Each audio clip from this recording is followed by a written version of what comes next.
ಈ ಬಾರಿ ಕರಾವಳಿ ಜಿಲ್ಲೆಯಲ್ಲಿ ಮಳೆಯ ಪ್ರಮಾಣ ಕಡಿಮೆ ಇದ್ದರೂ ಮಲೆನಾಡು ಪ್ರದೇಶಗಳಲ್ಲಿ ಕಳೆದ 4 ದಿನದಿಂದ ಸುರಿಯುತ್ತಿರುವಂತಹ ಧಾರಾಕಾರ ಮಳೆಯಿಂದಾಗಿ ಕರಾವಳಿ ಜಿಲ್ಲೆಯಲ್ಲಿ ಹರಿಯುತ್ತಿರುವಂತಹ ನದಿಗಳಿಗೆ ಜೀವಕಳೆ ಬಂದಿರುವಂಥದ್ದು. ನಾವೀಗ ಇರುವಂಥದ್ದು ಉಡುಪಿ ನಗರದ ಹೊರವಲಯದಲ್ಲಿರುವಂಥ ಹಿರಿಯಡ್ಕದ ಬಜೆ ಡ್ಯಾಮ್ ಪಕ್ಕದಲ್ಲಿದ್ದೇವೆ. ನಾವು ಗಮನಿಸಬಹುದು, ಇದೇನಿದೆ ಇದು ಸ್ವರ್ಣ ನದಿ ಹರಿಯುತ್ತಿರುವಂಥದ್ದು. ಅಂದರೆ ಉಡುಪಿ ನಗರ ಸೇರಿದಂತೆ ಉಡುಪಿಯ ನಗರದ ಆಸುಪಾಸಿನಲ್ಲಿರುವಂಥ ಗ್ರಾಮೀಣ ಪ್ರದೇಶಗಳಿಗೆ ನೀರನ್ನು ಉಣಿಸುವಂಥ ಈ ಒಂದು ನದಿ ಏನಿದೆ ಕಳೆದ ಅಂದರೆ ಜೂನ್ ಮಧ್ಯ ಭಾಗದವರೆಗೂ ಆ ನೀರಿನ ಪ್ರಮಾಣ ಕಡಿಮೆಯಿಂದಾಗಿ ಬತ್ತಿ ಹೋಗಿತ್ತು. ಆದರೆ ಜೂನ್ ಅಂತ್ಯ ಆಗುವ ಸಂದರ್ಭದಲ್ಲಿ ಮಳೆಯ ಪ್ರಮಾಣ ಅಂದರೆ ಕರಾವಳಿ ಭಾಗದಲ್ಲಿ ಸ್ವಲ್ಪ ಮಳೆಯಾಗಿದ್ದರೂ ಮಲೆನಾಡು ಪ್ರದೇಶದಲ್ಲಿ ಮಳೆಯ ಪ್ರಮಾಣ ಜಾಸ್ತಿ ಇರುವ ಪರಿಣಾಮದಿಂದಾಗಿ ಈಗ ಎಲ್ಲ ನದಿಗಳಿಗೆ ಜೀವಕಳೆ ಬಂದಿರುವಂಥದ್ದು. ಅದರಲ್ಲೂ ಪ್ರಮುಖವಾಗಿ ನಗರ ಭಾಗಗಳಿಗೆ ನೀರು ಕೊಡುವಂಥ ಸ್ವರ್ಣ ನದಿ ಈಗ ದುಮ್ಮಿಕ್ಕಿ ಹರಿಯುತ್ತಿರುವಂಥದ್ದು ನಾವು ಚಿತ್ರಣವನ್ನು ಗಮನಿಸಬಹುದು.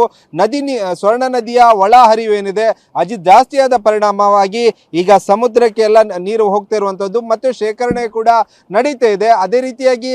ಇದೇ ರೀತಿಯಾಗಿ ಮಳೆ ಸುರಿದರೆ ಅಂದರೆ ಮಲೆನಾಡು ಭಾಗದಲ್ಲಿ ಮಳೆ ಸುರಿದರೆ ಕರಾವಳಿ ಭಾಗದಲ್ಲಿಯೂ ಮಳೆ ಆದರೆ ಕೆಲವೊಂದು ಅಂದರೆ ಸ್ವರ್ಣ ನದಿಯ ಪಕ್ಕದಲ್ಲಿರುವಂತಹ ಗ್ರಾಮೀಣ ಪ್ರದೇಶಗಳಿಗೂ ನೀರು ನುಗ್ಗುವ ಆತಂಕ ಇರುವಂಥದ್ದು. ಈಗ ಸದ್ಯದ ಪರಿಸ್ಥಿತಿಯನ್ನು ನಾವು ಗಮನಿಸಿದರೆ ದುಮ್ಮಿಕ್ಕಿ ಹರಿಯುತ್ತಿರುವಂಥದ್ದು ಅಂದರೆ ನೀರು ಒಳ ಹರಿವು ಏನಿದೆ ಅದು ಜಾಸ್ತಿಯಾದ ಪರಿಣಾಮದಿಂದಾಗಿ ಡ್ಯಾಮ್ನಿಂದ ಹೊರಬರುವಂಥ ನೀರು ಹೆಚ್ಚಿನ ಪ್ರಮಾಣದಲ್ಲಿ ಅಂದರೆ ಅಪಾಯದ ಮಟ್ಟವನ್ನು ಮೀರಿ ಒಂದು ಒಳ ಹರಿವು ಜಾಸ್ತಿ ಆಗ್ತಿರುವಂಥ ನಾವು ಚಿತ್ರಣವನ್ನು ಗಮನಿಸ್ಬೋದು. ಅದೇ ರೀತಿಯಾಗಿ ಸ್ವರ್ಣ ಆಗಿರ್ಬೋದು ಇನ್ನುಳಿದಂಥ ನದಿಗಳಿಗೂ ಜೀವಕಳೆ ಬಂದಿರುವಂಥದ್ದು. ಸದ್ಯ ಬಜೆ ಡ್ಯಾಮ್ನಲ್ಲಿ ನೀರಿನ ಮಟ್ಟ ಏನಿದೆ ಅದು ಏರಿಕೆ ಆಗಿರುವಂಥದ್ದು.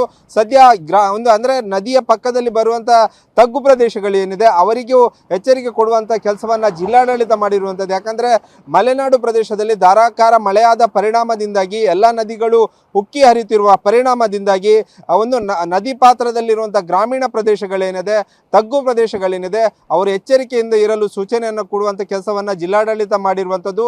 ಅದೇ ರೀತಿಯಾಗಿ ಸದ್ಯ ಕರಾವಳಿ ಭಾಗದಲ್ಲಿ ಮಳೆಯ ಪ್ರಮಾಣ ಕಡಿಮೆ ಇದ್ದರೂ ಮಲೆನಾಡು ಪ್ರದೇಶದಲ್ಲಿ ಮಳೆಯ ಪ್ರಮಾಣ ಜಾಸ್ತಿಯ ಪರಿಣಾಮವಾಗಿ ಈ ನದಿಗಳಿಗೆಲ್ಲವೂ ಜೀವಕಳೆ ಬಂದಿರುವಂಥದ್ದು. ಇದೇ ರೀತಿಯಾಗಿ ಮಳೆ ಪ್ರಮಾಣ ಹೆಚ್ಚಾದರೆ ತಗ್ಗು ಪ್ರದೇಶಗಳು ಜಲಾವೃತ ಆಗುವ ಸಾಧ್ಯತೆ ಇರುವಂಥದ್ದು. ಆ ನಿಟ್ಟಿನಲ್ಲಿ ಮುನ್ನೆಚ್ಚರಿಕೆಯಿಂದ ಅಂದರೆ ಮುಂಜಾಗ್ರತಾ ಕ್ರಮವನ್ನು ವಹಿಸಬೇಕಂತ ಜಿಲ್ಲಾಡಳಿತ ಎಚ್ಚರಿಕೆ ಕೊಡುವಂಥ ಕೆಲಸವನ್ನು ಮಾಡಿರುವಂಥದ್ದು. ಕ್ಯಾಮರಾಮ್ಯಾನ್ ರಾಮ್ ಜೊತೆ ಪ್ರಜ್ವಲ್ ಅಮೀನ್, TV9 ಉಡುಪಿ.